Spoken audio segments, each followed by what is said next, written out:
I have done like a lot of just trying to explain myself and why I deserve to, not be disrespected and why I fought so hard to stay alive in my existence and everything.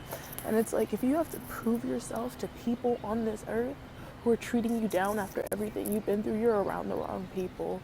I don't care how much you love them, but you have to realize that.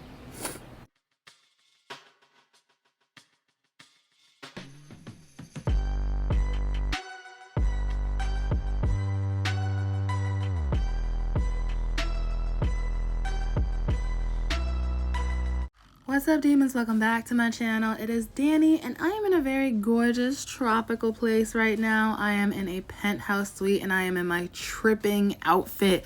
I just got this. I saw this at a local store. I was really excited. The back says "Eat Me," and the front says "Let's take a trip," and it's just really colorful and gorgeous. I'm gonna put on these colorful ass tattoos. Hopefully, they'll do a little, some in the dark, because it's like we're about to get to a nice little sunrise. I don't think you're gonna see them as much, but it doesn't hurt to have the effect. And honestly, tripping should be an exciting experience. So yeah, let's get to it. I am currently, like I said, oh my gosh, living the life.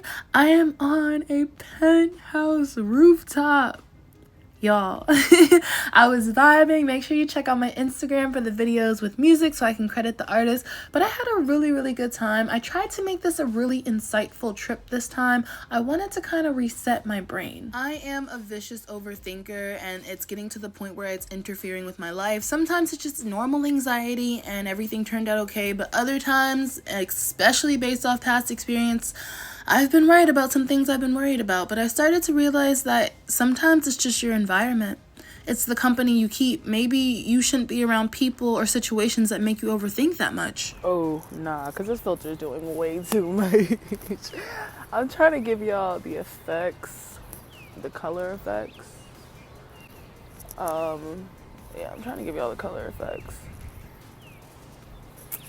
I feel like the lipstick's too much, but I like it because I'm tripping. You don't have to like it. You don't have to like it at all. We shouldn't do things in life for other people. Oops, sorry. Anyways, what's up, y'all? Welcome to my trip. So I am on a balcony right now. Don't worry, I'm safe. I've tripped before. I have no desire or urges to throw myself off said balcony, so that's usually good. Those usually happen when I'm sober. Got a cute little array. Got a whole fit. Got the lei. Got my little neon hat with my little Ashley Spinelli vibes. For sure. I'm Pharesis, for anybody who knows that reference. So I picked out a really intense personal playlist for myself because music does hit different while tripping, and I decided that I wanted to actually use this trip for something, which is going to be for redirecting my depression, which has been acting up, and also healing my inner child. Like, I'm talking to middle school me right now. Like, girl, you're good. You're good. You're more than good. I feel like this is looking crazy with the flash in the darkness. It's probably too much. I definitely did not. This lash is dead. I should have put on a new pair, but I have one pair left for the rest of this trip.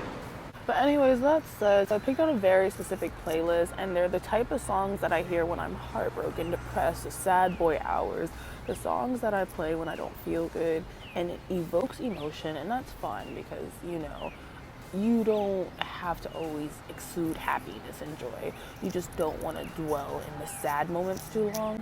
And so I picked out all those songs specifically. I got some throwbacks from middle school when I was walking to the bus stop and I was all angsty. I have some songs that really feel like they're targeting me, like Lost. I think it's by Frank Ocean, but the Georgia Smith cover, that's really good. Just a lot of songs that are personally calling me out, traveling, just feeling lost in life, not knowing where you belong, trying to find your purpose, worried about your success. And then I'm done. I was gonna say I am going through a heartbreak, but that's over with. I'm done with that. I was sitting here, so I was listening to Addicted by Georgia Smith. And usually I hear that and I just feel so like, whoa, I'm singing it to the top of my lungs, clutching my chest, and my heart hurts. And I played it now and I was like, okay, this is about to be an intense little wave. I played it and then I don't know if it's the tripping, but I was like, okay, but I'm glorious. And then I started laughing. I was like, all my exes really missed out on me because I don't you know, date up to my caliber. I was like, everybody really missed out on me. I'm not trying to be full of myself. Y'all are watching this like, sis, no, like really, it's people who've done me wrong and done me dirty or just didn't treat me well. And I realized I would stay and fight for them. And then I was listening to the same song that would usually make me cry, and I was like, but I'm the shit. I was like, I'm actually a great person when I want to be. And I realized that sometimes the energy and the people and the company I've been keeping these days have made me not myself, because I found myself being more petty, more angry about situations and going about them in manners, either childish manners or just trying to over explain myself and why these things are hurtful, trying to explain empathy to people. You can't explain empathy to people, bruh. If they don't have it, they just don't have it. And so I realized that I have done like a lot of just trying to explain myself and why I deserve to, you know, not be disrespected, and why I fought so hard to stay alive in my existence and everything. And it's like, if you have to prove yourself to people on this earth who are treating you down after everything you've been through, you're around the wrong people. I don't care how much you love them, but you have to realize that. Like, baby, look at your potential. Look at all the places you could take yourself. Crying in your room for what? Being sad for what? Like, and I get that it's gonna happen regardless. You can't always be tripping up feeling I'm great. But you know, it just kind of struck me now. And I realized I put up with a lot. I put up a lot of things I should not put up with, just because they sometimes make me feel good, and that's not what life's supposed to be.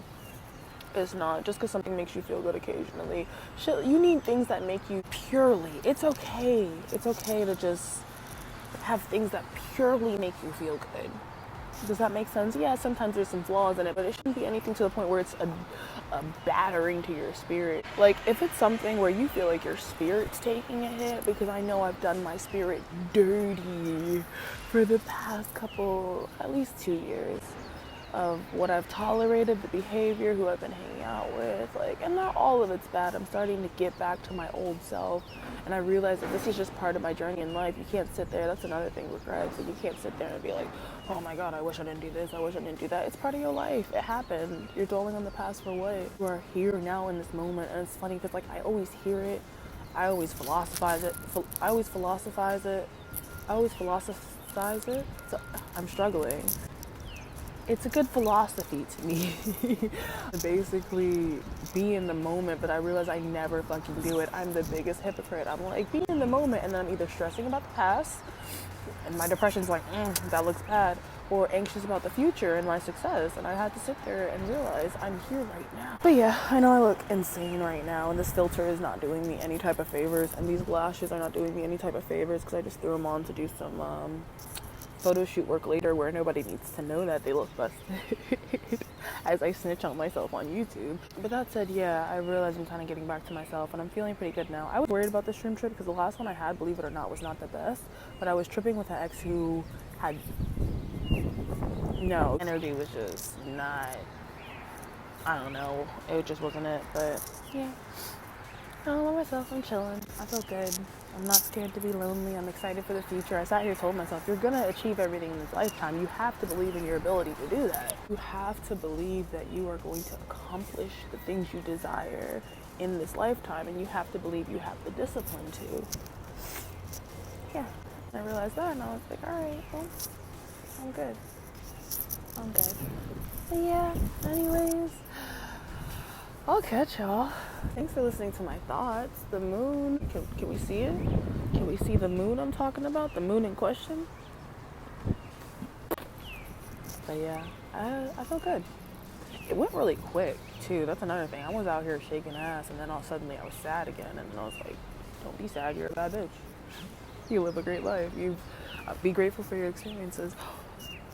Gratitude. Nah, see, because this lash gotta go. I really did myself dirty with this one. Oh, I got snot in my nose and shit. We all saw that one in the last vlog, so it don't matter. DNA everywhere. Damn, it's this one lash that's just like telling on me. Like, sis, you're not doing your makeup and you can't put on a good pair of lashes. It's fine. I don't care. It doesn't bother me. Might bother me later when I edit this. Gratitude. So I realized earlier today I am grateful for being in the first place, having enough money to survive right now and travel and exist, having enough money to afford mellow. The food I'm gonna eat today whatever it is, I'm gonna be grateful for it. It's gonna be delicious. Grateful for really good music. I'm grateful for all my past experiences involving travel, just finding myself, etc., that allowed me to be the person I am today. I'm grateful for good company as well and good energy. 3 more. I say it like it's hard. It's not hard. I'm just thinking of good ones. Grateful for my work ethic, because I realize I am like a workaholic, but it's only when it's to myself, because I really don't want to work a 9 to 5 anymore. I feel like we already know we're that generation that doesn't work a 9 to 5, so, you know, but I am grateful for my work ethic and my creativity, because I have a lot of projects I'm thinking of, and I feel like if I had the resources and exposure, they would blow up. But that's for a lot of people. There's a lot of talented people out here that just don't have the resources, the money, the things they need to actually, what's the word I'm looking for? Oh, author forgets words during trip. Properly execute their ideas. And that's really sad too. Like, think of all the track stars around the world, all the athletes, all the people that just haven't been discovered, and probably, and maybe they will, maybe they won't, but if they don't have the resources, or if their head's in a different place, like, oh, I have to follow what society says, I gotta get a job and do this, then we might never know them in this lifetime. But that's a side note. Grateful for my, what's the word? I forgot words. Fuck. Persistence? No. Perseverance. Grateful for my perseverance, because I would have definitely already myself already. So thanks for sticking around, sis. And then what's the last one? Excuse me, I already said I'm grateful to be here right now in the moment. It shouldn't be this hard. I'm grateful for a lot of things. I'm just trying to pick good ones, like I said. What's number 10?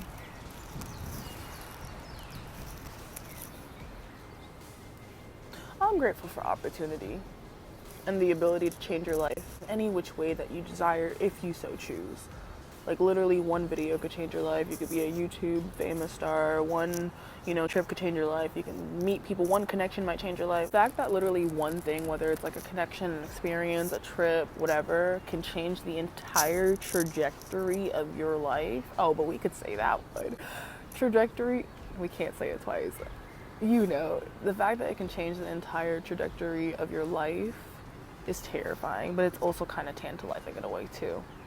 As long as it's good things. Don't let, that's what I realized. So things can change the course of your life, but don't let them be negative things. A bad ex, don't let that change the course of your life. Bad connections, etc. But yeah, good things, allow them to take you in new directions and see where they go, you little wayfinder. I'll be entirely honest right now. I have a very guilty habit of allowing things I care about to have very powerful influences in my life, whether that's a person, an environment, an event, it's a hobby, a passion, anything I love to do. If I care about it, if I care for it, it has some type of influence over me. And unfortunately, when it comes to people, sometimes it's really easy to lose your way and allow people to have too much access to you, too much power over you, or too much control in how you're feeling or what you're doing with yourself because of their involvement in your life. Now, don't get me wrong. I'm not talking about if you have a hobby or a career or a passion. Not so much per se, because usually when you have something like that in your life, it's a powerful, positive influence. It makes up your character. It completes who you are. I'm kind of talking about people right now. I love very hard and very deep. If I care about you, if I genuinely love you, you are an extension of me. I want the best for you as I do myself. But what gets scary is when that love becomes sacrificial to yourself, to your spirit. You are giving away so much love to other people, and they might not necessarily know how to handle it, what to do with it, whatever the case might be, that suddenly you are taking away from your own self-love. You do not want other people to complete you. I know you hear it all the time. Oh, this person completes me. They're my other half. I can't live without them. Listen, I need to be able to live without you because I have loved so much that I have lost myself in the process of loving other people. Just to turn around and have that same person mistreat me, trying to give them my all of me, my personality, my energy, my aura, my body, my spirit, my emotion, my vulnerability, my trust. Shall I go on? Do you know what it's like to give yourself to a person and just lose yourself in the process? Maybe it's family, maybe it's a lover, maybe it's a best friend. I'm just talking about loving with everything you have to give And I realize how scary it is to love or learn how to love when you're an adult and you never had those right examples. When people keep coming in your life to experience you and everything you have to offer, when they do not show you the right examples of what you think it means to love and be loved. Some people come into your life for the wrong reasons and they stay for the wrong ones too. And maybe it's their inability to self-love or love you, or maybe it's your inability to love yourself or love them. I don't personally know, but I just know that I love myself.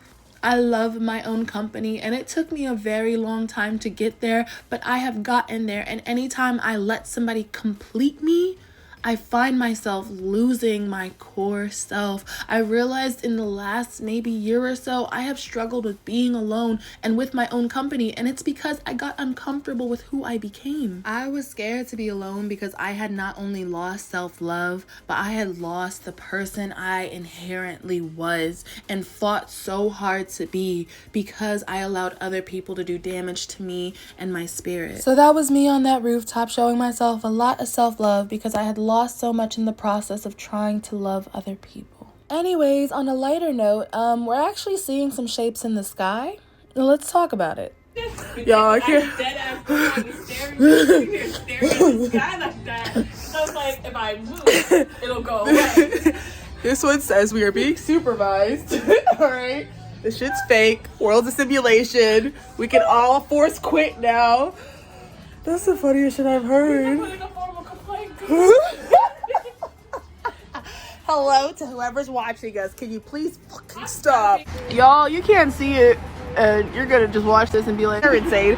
But they're like mosaic, triangle. I see it now, so I feel like I'm filming it. I'm gonna watch it later, and they're gonna be like, bitch, that's the sky. Like, it looks like. Now there's this pretty ass rainbow too, but it looks like there's like these floral floral. No, I'm glad I'm not crazy. Yeah, it's like a floral pattern, but they're in triangles, little baby triangles. Like ancient Aztec. Yeah. The feminine touch. Yes, on the feminine touch for sure. And it feels like it's a screen, and literally like. God's not a fucking woman. If she exists, God's a fucking woman. I'm gonna watch this later. They're gonna be like, bitch, this is the sky. What are you? You don't see it. You have to be like on the. Smaller triangles. And part Yeah. of the sky is Right. blue, and I kind of want some clear skies. It looks super fake, like we're in a like globe, Nah, what if and we've decided this is a simulation. We're just chilling here. I'm just seeing a whole bunch of different things, and like it moves with the rest of the thing, and then That's it so repositions crazy. itself. And with that said, that is the end of the vlog. I'm gonna leave you off with a little bit of mystery. Nah, just kidding, because I know y'all are like, how did she start this vlog off kind of insightful and now she just sounds a little insane? Alright, quick little story time. So when you are tripping, you might see some things. They're not necessarily scary or frightening things. Well, at least they haven't been for me ever, and I'm very grateful for that, which is why I enjoy tripping occasionally. That said, we did see something very different on this trip, and I don't know if it's because we were outside and we got to see the big blue wide open sky, but we saw something very unique that we've never seen before. Y'all, this is the best way I know to describe it. For anybody who's seen the Hunger Games trilogy, Catching Fire, any of that, you know how they had that invisible shield so nobody could leave the arena and it was basically covering the entire dome. That is what we saw in the sky. Well, at least that's how I'm personally choosing to describe it. So imagine this invisible screen just in the sky as if we're all in this giant snow globe. But on the screen, it's not completely clear. It was kind of translucent, and there were these like geometric shapes. They were kind of floral, kind of feminine. I can't really describe it better than that, but it was very strange. Some people online call it sacred geometry. Other people have seen it, so I promise you I'm not just wilding out. And I'm like, yeah, and then I saw leprechauns on a unicorn dancing on the rainbows. No, like this was something we both actually saw, my friend and I, as well as other people online have talked about it. But I'm gonna write it off as not, maybe I guess low-key hallucinations, but not to the point where they're like detrimental or oh my god girl, like stay away from these substances. I felt very normal, very calm, everything seemed normal except for the floating floral geometric patterns in the sky. That's the best way I could describe it. They kind of moved a little bit. They didn't really seem like dangerous or scary. It just really seemed like something out of the Matrix, and it was just super trippy to look at. Anyways, that's all. Thank you so much for watching. Please stay safe with your substances. This is not a joke. I just wanted to share my experience. Thanks for watching. I'll see you on the next video.